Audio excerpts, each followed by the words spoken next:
De acordo com o levantamento da Serasa Experian, o Brasil registrou no ano passado o maior número de pedidos de recuperação judicial já contabilizado na série histórica, com mais de 2.000 solicitações. O varejo sempre teve um papel fundamental na economia brasileira, mas nos últimos anos estamos presenciando um verdadeiro colapso nesse setor. Lojas que antes eram referências estão fechando as portas ou lutando para sobreviver. Mas o que está por trás dessa crise, que parece não ter fim? Não importa o tamanho ou o setor, toda empresa privada no mundo compartilha o mesmo medo, a falência. É o pior cenário possível, o fundo do poço que ninguém quer alcançar, especialmente depois de ver tudo desmoronar. E a crise no varejo está trazendo exatamente isso à tona, com uma onda preocupante de negócios fechando as portas de forma definitiva. É difícil aceitar, mas não adianta fingir que está tudo bem. O setor está encurralado e o golpe atinge desde as pequenas lojas de bairro até as gigantes do mercado. Grandes nomes do varejo brasileiro, como Magazine Luiza, Via Varejo e Marisa, estão enfrentando dificuldades parecidas. Todas elas lutam para manter as contas no azul. Embora a crise da Covid tenha intensificado o problema, a verdade é que esse cenário já vem se arrastando há algum tempo.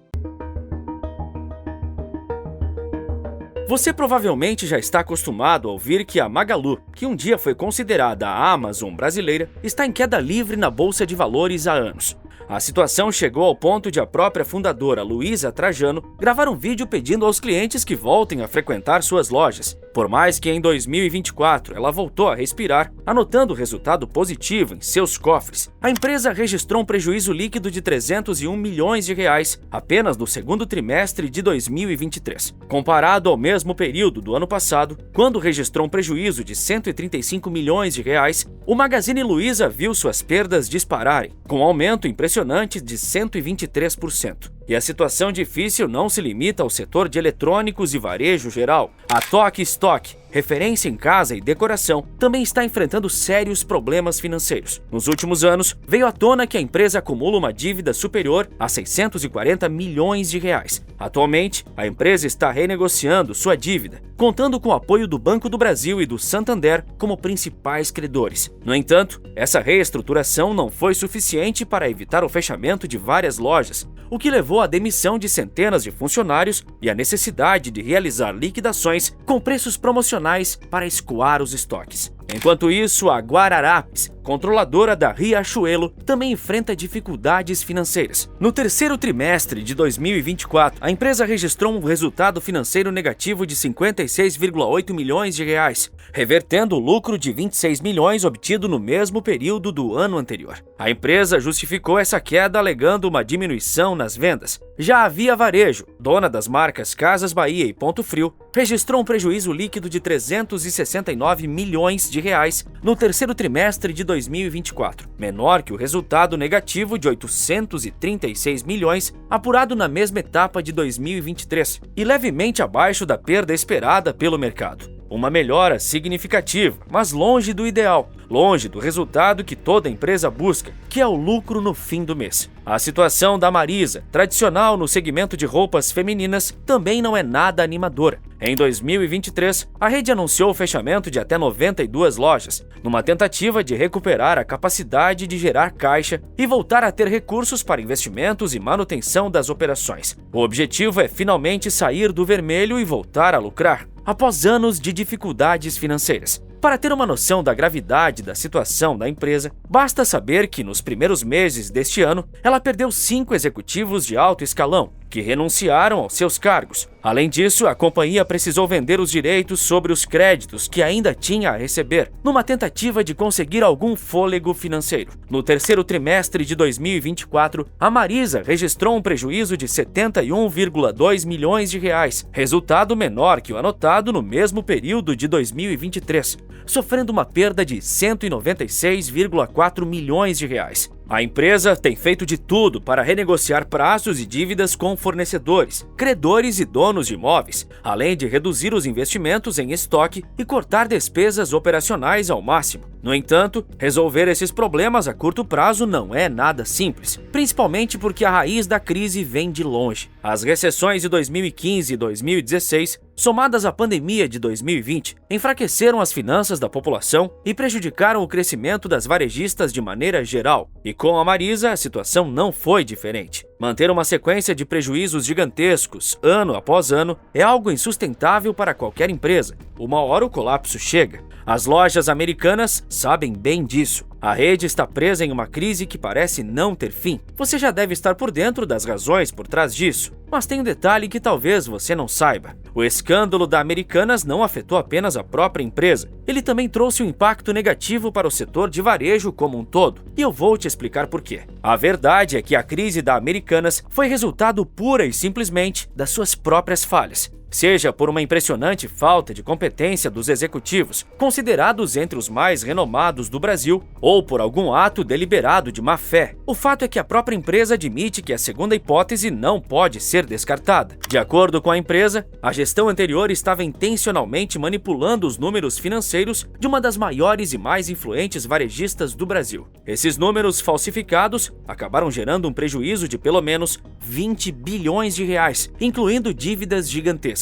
Uma parte significativa dessas dívidas estava relacionada a pagamentos não feitos ou distorcidos para os fornecedores, e é aí que mora o problema para outras varejistas. Esses fornecedores sofreram um grande calote. Agora imagine que você empresta dinheiro para alguém e essa pessoa não paga ou demora muito para pagar. Você confiaria novamente? É natural que você fique mais cauteloso, e o mesmo vale para os fornecedores que foram enganados pela Americanas. E no fim das contas, são os varejistas que mais dependem desses fornecedores. Esse cenário ocorre porque o setor de varejo exige estoques constantemente abastecidos. E para manter esses estoques, as empresas realizam compras a prazo. Assim como muitas pessoas parcelam suas compras no cartão de crédito, as varejistas também compram produtos dessa forma. A Americanas fazia isso e acabou não pagando. Agora, como é de se esperar, os fornecedores passaram a cobrar mais caro por essas compras a prazo, com juros mais altos, e é exatamente nos juros onde os maiores problemas estão. As varejistas precisam comprar a preços mais elevados para repor seus estoques. Para conseguir vender esses produtos, elas dependem de clientes, mas devido aos juros elevados, os consumidores estão comprando menos. E esse é outro ponto crucial do dilema enfrentado pelas varejistas.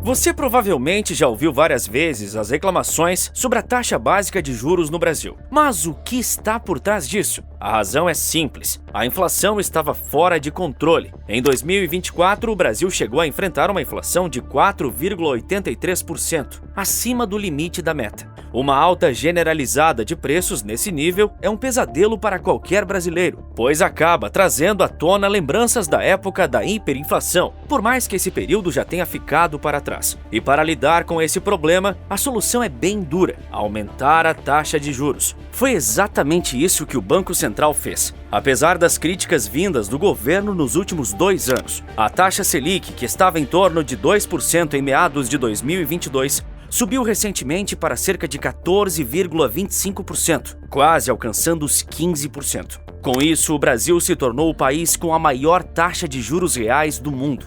Muitas pessoas criticaram o Banco Central por essa decisão, alegando de maneira equivocada que o Brasil estava sendo prejudicado ao manter os juros tão altos. Mas o que o Banco Central pode fazer se o governo Lula III continua gastando rios de dinheiro a perder de vista? Podem dizer o que quiserem, mas foi a decisão correta.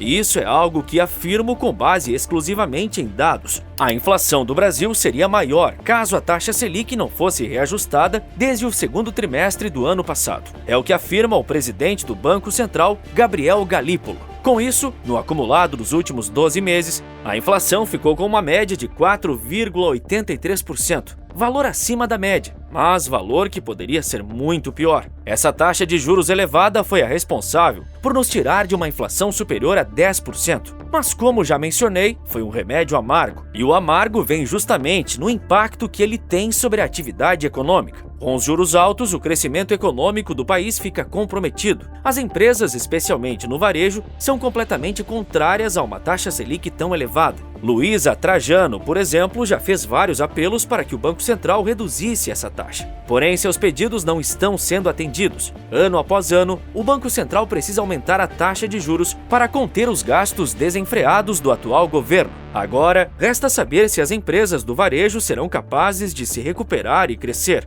No geral, a situação não está nada boa para o varejo e para o setor empresarial brasileiro como um todo. Os números são claros a esse respeito. Uma pesquisa da Serasa Experian revelou que em 2024 o número de pedidos de recuperação judicial chegou a 2.273, batendo o recorde histórico, número 61,8% maior que o de 2023 e 22% maior que o de 2016. Até então, o período com volume mais elevado, com 1.863 requisições. Entre as empresas afetadas estão Casas Bahia, Gol, Subway e a Bombril. Juntas, essas 4 companhias acumulam dívidas que ultrapassam 28 bilhões de reais. Os pedidos de recuperação judicial de micro e pequenas empresas dobraram de janeiro a agosto de 2024 em relação ao mesmo período do ano passado. Segundo a Serasa Experian, foram 1.062 solicitações neste ano, contra 529 registradas no ano passado. O cenário é de uma verdadeira crise. O empresário brasileiro, a população e o país como um todo estão sofrendo. Não há como imaginar um crescimento econômico real quando o consumo está estagnado, com as empresas implorando por vendas, enquanto os consumidores mal conseguem garantir o básico para suas casas. É um colapso, simples assim. Mas a verdade é que essa situação não vai durar para sempre. A grande questão é, quando o setor empresarial brasileiro, especialmente o varejo, conseguirá se recuperar? Essa é a pergunta difícil e, por enquanto, ninguém tem a resposta. Diferente do varejo, o agronegócio brasileiro vai de vento em popa. Quer descobrir como o agro carrega o Brasil nas costas? Então clique no vídeo que aparece agora na sua tela que eu te conto. Por esse vídeo é isso. Um forte abraço e bons negócios!